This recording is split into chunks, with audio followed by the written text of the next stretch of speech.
Hey, what's up, everybody? Seth, and we got Ben over here too. What's up, guys? All right, hats off to Stax Bowers, our competition. Actually, not our friends, but kind of our competition. They had an incredible auction yesterday. It was the James A. Stax Senior Collection, and it was like 70, 100 lots, or there it is, 70 lots, and it brought millions and millions of dollars. I'm gonna walk you through some of the results that just blew even our mind, and we had some stretch numbers in here. So to give some context, these coins were put away, they were last seen in 1952. They had an $1804 that was unknown, and that's the king of American coins, and now there's one more of those known, and what did it sell for? Like $6 million? $6 million. The coin was unknown, it was permanently in this collection. So when it came out, there were so many high quality coins that people were unaware of. Now the really cool thing is this right here, folks, the 1911D $10 Indian. This bad boy sold for $1.8 million. That is phenomenal, and that really, coins like this help you understand the strength of the rare coin market. 99.9% of all coin dealers and coin collectors that exist do not know the significance of how rare this coin in this grade. Say, Seth, what did it bring $1.8 million? Let me tell you why. 20th century gold is very popular with collectors because they're very somewhat completable sets. In lower grade, you got 2.5 Indians, 5 Indians, 10 Indians, and $20 Saints. And I gotta tell you, because the sets are so completable, you get a lot of big boys or big ladies that come out that are well-backed, bigger collectors.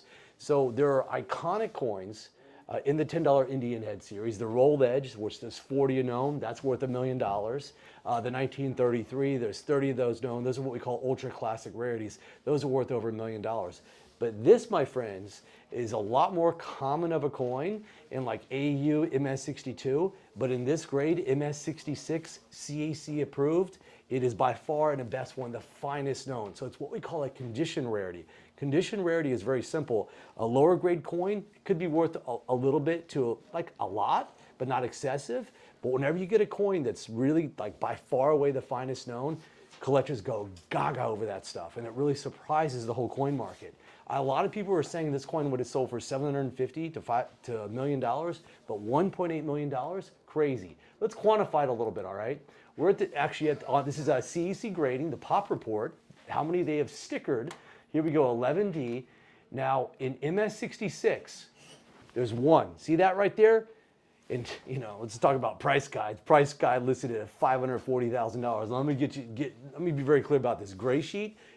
This is gray sheet pricing. Gray sheet by far is the #1 price guide. It's 99% accurate, but as you see, it needs to be updated. So that number is probably going to go to $1.8 million because that's what it sold for. But here's what I want you to understand. Population is 1 in 66. Ben, how many in 65? 0. 0. Oh, wow. How many in 64? 2. 2. And what's it worth in 64? $100,000. Yeah, I'd probably see $250,000 after that Now, price comp. Yeah. And then how many in 63? 1. 1. And then in 62, there's 12 known. So a collection, it's 18 grand. So it's still a rare coin in 62. An average 10 Indian in 62 is worth, I don't know, $2,500 bucks. But it just shows you it goes from $18,000 in 62 to $1.8 million in 66. So if you're a fanatical collector, and I personally love $10 Indians, if I had Elon Musk money, I would build the ultimate set of $10 Indians. You gotta have it. You just gotta have it. So this coin, when you get comps like this, kind of makes all other $10 Indians that are very rare a little bit more desirable. And who knows? I mean, it could have been, I didn't pay attention to, I don't have access, it's confidential information, how many different bidders there were. It could have been 2 like really rich people that took it from 500,000 to 1.8. Maybe there's 3 or 4 or 5 buyers. They dropped out of $1 million. It just shows you the strength of the rare coin market. So it's very, very exciting. Yeah, there's James. Yeah, hey James, how's it going? Yeah, business over videos, right? So this is really exciting. So let's go back to some of the other coins here too. Now, I actually bid on some of these coins, and I tend to, Ben, like, what did you think about when we were bidding? Well, you initially put some bids in, and I was like, yeah, these are stretch numbers. Yeah, well, you were yelling at me because I was like getting carried away because some of the coins, I get emotional. I'm just like you guys. I always have the collector's back, but I'm a collector at heart. There's coins here that I wanted, that I really wanted to own. And like, for example, the MOP at 5. Okay, this coin is a phenomenal San Francisco rarity, okay? It was owned by Mr. Kellogg himself. It's an MS63 CEC approved. Again, CEC approved coins go for a lot more because the coins are solid for the grade. But this coin, our stretch number was what, $80,000? Yeah, 80. It sold for $114,000. My initial bid was $55,000. I'm like, that probably should be enough, but then I get all emotional, just like you guys, because I love coins. I'm like, well, Ben, should I go to 70, 75? Ben's like, let's just go for it, 85 grand. Blown out of water, 114,000. Again, this is what I do. I price 300 coins a day. I have a very good feeling for coin pricing, but even me, this is like gets blown out of the water. It shows you the strength. Let's do another coin here, Ben. Okay, again, we got another really cool Pioneer coin, and this is how you know, like Ben and I, this is how we know. Ben's a real coin nerd just like me, right, Ben? I like to think so. Yeah, and as soon as we pull this coin up, this is the whole key. Ben and I don't say a word.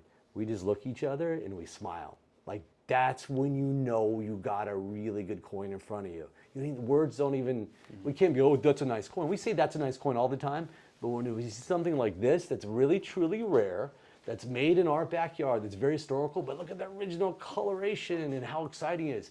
You know, PCGS did a great job grading that coin, AU50. They give a plus to a coin with exceptional eye appeal. Then it's CAC approved. It's got all the bells and whistles, right? It's like a mansion on the corner of the best street in the city.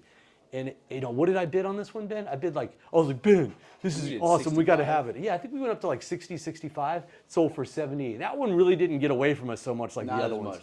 Okay, let me show you the surprise one here, okay?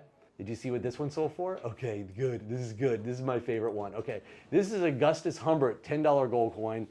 It's a variety, 1852/1. It's the only mint state known. It's PCGS graded MS62, CAC approved. It's a $10 gold coin. It's not like one of the big round and pretty ones. Yeah, it's cool. I bid $85,000 for it going, oh, this is absolutely nuts. It sold for $204,000. $204,000. That is insane. That is insane. All right, what else? Okay, there's just, okay, let's get to some of the Pioneer here, guys. Let's go to some of the other big coins. Alrighty, this coin, I mean, this is early gold. I really want you collectors to pay attention to this. In 1827, $2.50 gold coin is a very rare coin, okay? Probably just a few dozen known. This is a nice MS62 plus CAC approved. I think on paper, it probably shows like a $50,000 to $70,000 valuation. This thing sold for $138,000. But look at the coin. It's got original color. It's got perfect. It's like great luster. It's all there, but it sold for a lot more than what we all think it's worth. All right, let's go to you another one here. What else do we got here? Oh yeah, this is a big deal coin. Nobody knows how rare this is. Okay, this is the highlight of the sale. And this, I think, blew away all expectations. I was thinking people were like $1.5 million, maybe $2 million.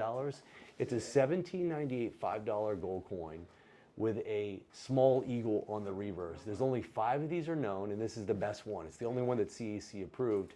So for $2.8 million. Again, a little bit more of a technical coin, a little bit more of a variety, but it's a big deal, and it's sold for $2.8 million. Who's the type of coin that buys this? I would say it's either one or two people. It's a collector with a lot of money, doesn't know what the hell he's doing, which is less likely because it's not so much a big fancy trophy coin. It's more of a technical coin. In my opinion, and again, I don't know, I think it's a very, very seasoned collector that's putting together a world-class set of early gold, and this is a critical coin for that collection. So, and I think that once it comes up for auction, you may not get another chance. This coin's been off the market since 1952. Yeah, I know what you're thinking. I was born in 1972. Yeah, thanks, Ben.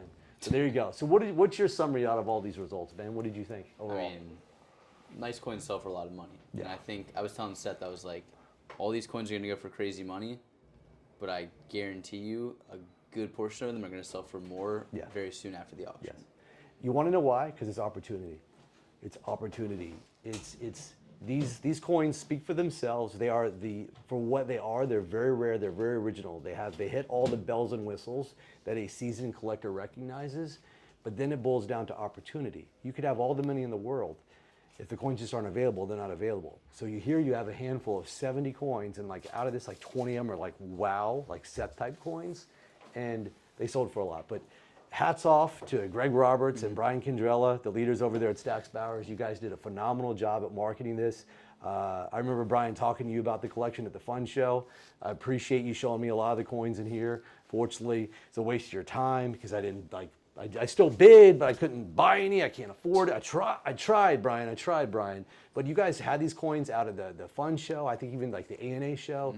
And I think that's really important because it shows that you're there for the collector. You know, a 10-year-old kid could come up and look at a $2 million coin. I think that's really cool that you allow collectors to visit these and look at these coins and ask questions, no obligation. You know, you don't have to like have a big account or something like that with Stacks. So, but good job though. We're still gaining on you, Stacks. All right, just want you to know that. All right, don't okay. But we love you guys. All right, thanks. Bye. See it. Bye.